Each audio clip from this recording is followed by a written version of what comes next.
Good morning, student. This is Nandita Singh from Lokmanya Tilak School. I am going to explain you chapter 5 of geography. The chapter name is Realms of the Earth. इसका starting का part मैं आपको पढ़ा चुकी हूँ. अब हम वहाँ पर चलेंगे जहाँ से हमने स्टार्ट करना है. यहाँ तक मैंने आपको पढ़ा दिया था, कॉन्टिनेंट्स तक. इसके आगे से स्टार्ट करूँगी मैं.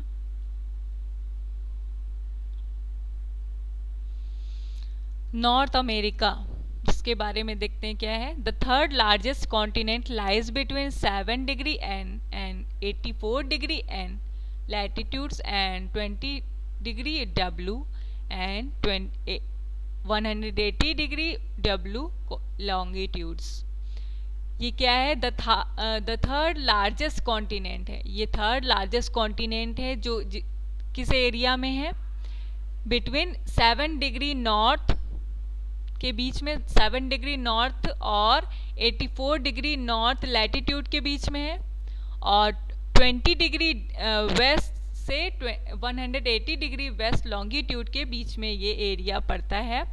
North America is bound by Arctic ocean in the north. North America घिरा हुआ है किससे? आर्कटिक ओशन जो कि नॉर्थ में है, अटलांटिक ओशन जो कि ईस्ट में है, पैसिफिक ओशन जो कि वेस्ट में, मीन्स इसके चारों ओर ये सारे ओशन हैं. In the south it was earlier joined to South America by the narrow isthmus of Panama. Now however the Panama canal separates the two continents. और in the south it was earlier joined, और earlier it was joined with South America और by narrow isthmus of Panama. Panama के through ये joint होता है south America से, और इन दो कॉन्टिनेंट्स को अलग करता है, सेपरेट करता है कौन? Panama canal. नेक्स्ट है आपका south America. It is the fourth largest continent of the world. Third largest था आपका नॉर्थ अमेरिका, और साउथ अमेरिका है आपका fourth largest continent of the world.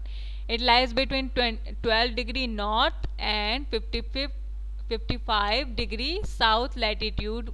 ये इस किसके बीच में है? 12 डिग्री नॉर्थ और 55 डिग्री साउथ लैटिट्यूड के बीच में, और 35 degree west and 81 degree west longitude के बीच में ये एरिया है. South America, as you must have noticed in the world map, is surrounded by ocean on almost all sides. जैसा कि आपने मैप में देखा है कि इसके चारों ओर ये ओशन से घिरा हुआ है. Can you name the ocean that lie to its east and west respectively? क्या आप ओशन का नाम दे सकते हैं जो कि ईस्ट और वेस्ट में है? यूरोप नेक्स्ट है आपका. It is the 6th largest continent of the world. ये 6th लार्जेस्ट कॉन्टिनेंट है. ये किसके बीच में पड़ता है? 35 degree north and 73 degree north latitude के बीच में, और 25 डिग्री वेस्ट और 65 डिग्री ईस्ट लॉन्गिट्यूड के बीच में इसका एरिया है. Europe is join to the continent of Asia in the east. Europe join करता है किस कॉन्टिनेंट को? एशिया जो कि ईस्ट में है. It is bound in the north by the Arctic Ocean and in the west Atlantic Ocean. ये दोनों ओशन आर्कटिक और अटलांटिक ओशन से बाउंडेड है, घिरा हुआ है. Its southern shore are watched by the Mediterranean C.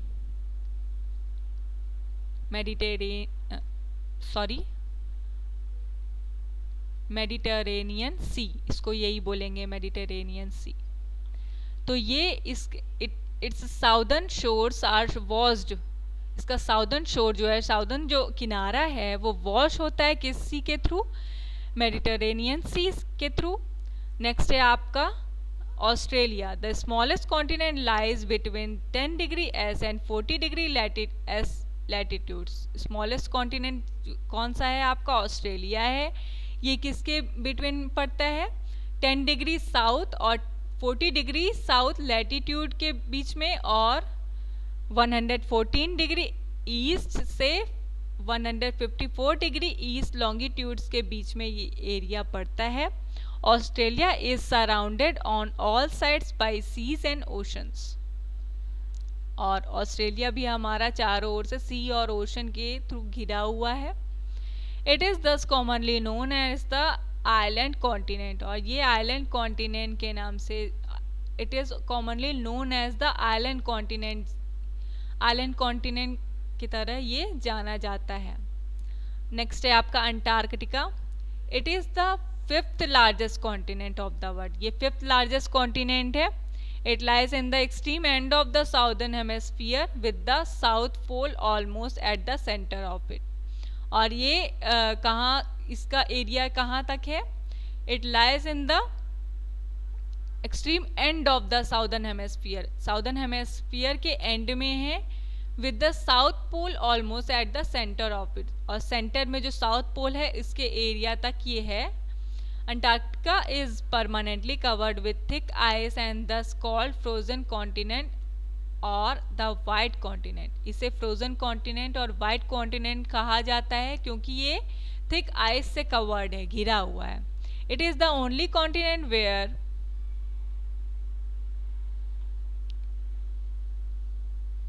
People do not live on a permanent basis. ये एक ऐसा कॉन्टिनेंट है जहाँ पर परमानेंटली लोग नहीं रह सकते हैं। Many countries have set up research station in Antarctica.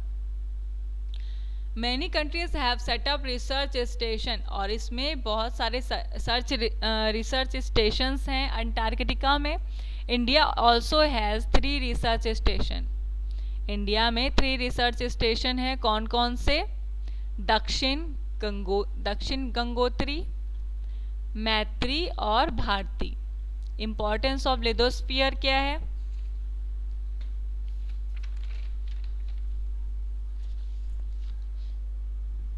The lithosphere is of great importance to us.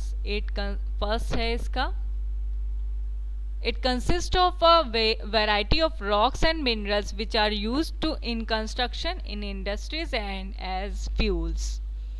क्या होता है? It consists of variety of rocks. lithosphere किससे consisted है? variety of rocks, पत्थर, और minerals से, जो कि यूज़ होता है कंस्ट्रक्शन के लिए, बिल्डिंग्स बनाने के लिए। इन इंडस्ट्रीज एंड एज फ्यूल्स, जो कि फ्यूल्स की तरह यूज़ होता है, और कंस्ट्रक्शन के लिए, बिल्डिंग्स या इंडस्ट्रीज को डेवलप करने के लिए यूज़ होता है। नेक्स्ट है it provides us with land that is put to various uses. ये हमें एक ऐसा लैंड प्रोवाइड करता है जिससे हम वेरियस यूजेस के लिए यूज़ कर सकते हैं। It provides us with soil, the most essential requirement for agriculture। ये हमें soil require करता है, soil provide करता है, जो कि एग्रीकल्चर के लिए हमारी रिक्वायरमेंट है, कृषि के लिए जिसकी ज़रूरत पड़ती है। नेक्स्ट है आपका हाइड्रोस्फीयर। हाइड्रोस्फीयर क्या होता है? All the water bodies on the earth surface such as ocean, sea, river and lakes together make up the hydrosphere. Hydrosphere वो सारी वाटर बॉडीज जो कि अर्थ के सरफेस में है, जैसे आपका ओशन, सी, रिवर और लेक, ये सारे मिलकर के हाइड्रोस्फीयर बनाते हैं। It also includes the ice sheet in the polar and high mountain ranges, underground water and water vapour in the air. और ये इसमें और भी चीज़ें आती, कौन कौन सी? आइस शीट जो कि आपके पोलर में होती है, माउंटेन्स रीजन में होती है, अंडरग्राउंड वाटर जो कि आपका सी में मिलता है, और वाटर वेपर जो कि एयर में होता है। ये सारी चीज़ें मिलकर के आपका हाइड्रोस्फीयर बनाते हैं। In fact the earth is often referred to as a watery planet. Earth को वाटरी प्लैनेट भी रिफर किया जाता है, वाटरी प्लैनेट बोला जाता है। This is because about 71% of the surface of the earth is covered with water. और अर्थ को ब्लू प्लैनेट और वाटरी प्लैनेट क्यों कहा जाता है? क्योंकि उसका 71% सरफेस जो है वो वाटर से घिरा हुआ है, पानी से घिरा हुआ है। No wonder our earth looks blue in colour when seen from space, hence the name blue planet। और इसे स्पेस से देखने पर ये ब्लू दिखाई देता है। क्यों दिखाई देता है? क्योंकि उसका 71% पार्ट पानी से घिरा हुआ है। लास्ट पैरा है आपका ocean. There are 4 major ocean according to size they are. यहाँ पर 4 मेजर ओशंस हैं उनके साइज के अकॉर्डिंग। पहला है आपका Pacific ocean, Atlantic ocean, Indian ocean, Arctic ocean. अब इसके बारे में हम पढ़ेंगे। पहला है आपका Pacific ocean. It is the largest of all the ocean. It's area is even more than the combined area of all continents. ये एक लार्जेस्ट ओशन है और ये सब it's area is even more, इसका एरिया जो है वो ऑल कॉन्टिनेंट से ज़्यादा बड़ा है। It is also the deepest ocean and includes the Mariana trench. It is also the deepest ocean, ये सबसे ज़्यादा डीप ओशन है और इंक्लूड है इसमें Mariana trench, the deepest place on the earth surface, जो कि आपका डीपेस्ट प्लेस है अर्थ सरफेस का। This ocean is almost circular in shape, और ये शेप में सर्कुलर है। It is surrounded by the continents of North America and South America in east and Asia Australia in west. ये surrounded है किस continent से? North America, South America, Asia और Australia से घिरा हुआ है। In the north it is joined to the Arctic ocean through the narrow Bering strait, और नॉर्थ में ये ज्वाइन करता है आर्कटिक ओशन को, जो कि थ्रू नैरो बेरिंग स्ट्रेट के थ्रू इसको ज्वाइन करता है। In the south it merge with Atlantic and Indian ocean, और साउथ में ये मर्ज करता है, जोड़ता है किसको? अटलांटिक और इंडियन ओशन को। तो स्टूडेंट आज की क्लास में बस इतना ही, कल मैं इसके आगे से कंटिन्यू करूँगी। Till then goodbye, take care.